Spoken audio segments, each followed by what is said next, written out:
watched a episode? bit of one episode to get a sense of what he was trying to do, and I liked it. I thought it had potential, and I wanted to do television that would be fun.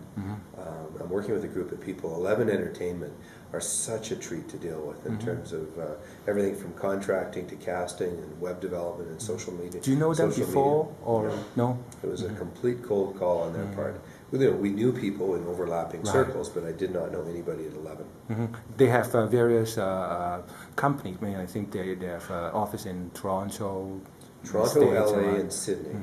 So we'll see where this goes. I mean, right now it's a Canadian television show for Slice, one of the Shaw or Global family of network or channels, if you will.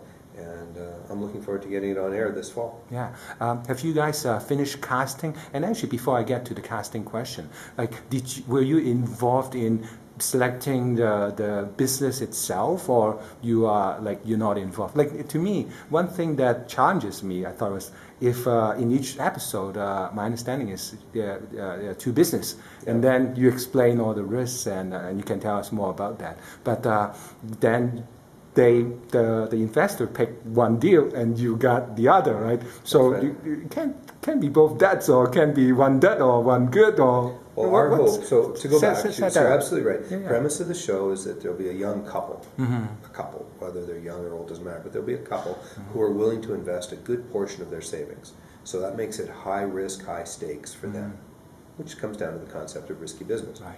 But the two businesses that are coming on, we're screening right now, have to be an investment opportunity, not necessarily a business, an investment opportunity that matures in 30 days. And these are real world experiences. People run across this sort of stuff every day, whether it's helping someone buy a wine collection or sporting cards, or buy a car that needs to be tweaked and could be flipped in an antique auction, or someone who's a pool shark and who could out-hustle someone else, so that needs to be staked. Or maybe instead of staking a pool shark, we put on a tournament, and we see what we can win as the pool tournament sponsor, where we've got the inside track in terms of a partner who's one of the players. And so lots of different ways of looking at these things, but these are real-world experiences and opportunities. Typical investment, $15,000 to $20,000.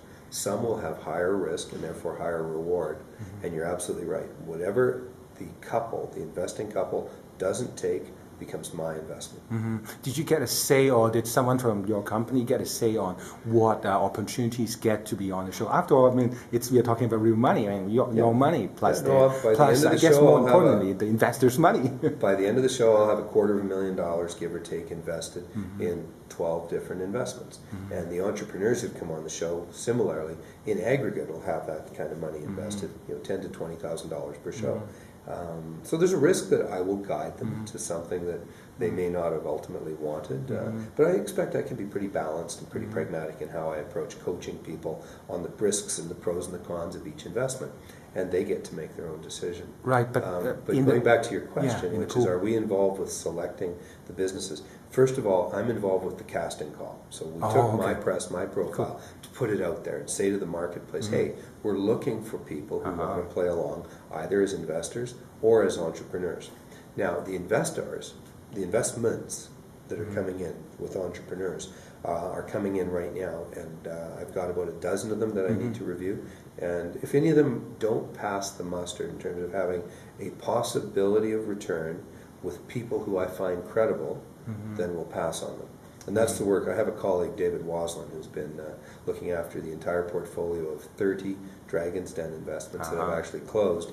Well, he's now stepping up his game, and he'll be getting involved with looking at the investments that we're going to look at doing in terms of risky business. That's very important, right? I mean, in a sense, you can afford to lose, but the investor, obviously there's risk involved. They should know, but at the same time, I think it will be more painful for you to see them lost, like all of them lost money. Well, as their coach, as their mentor, it'd be the same as telling a child to go on a holiday that's a disaster. I mean, you don't want anybody to make a mistake or to lose.